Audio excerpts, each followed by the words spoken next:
مفاجأة يفجرها الحارس البلجيكي.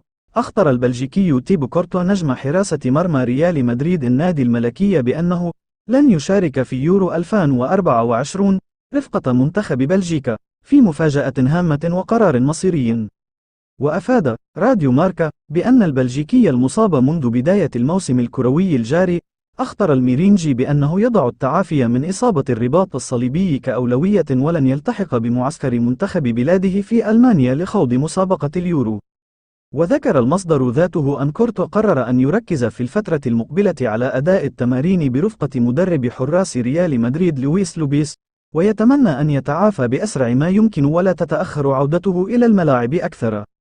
من شأن هذا أن يغيب كورتوا عن استعدادات بلجيكا لخوض اليورو، البطولة التي يطمح رفاق كورتوا في التتويج بلقبها بعد أن استعصت على الجيل الذهبي للكرة البلجيكية لسنوات.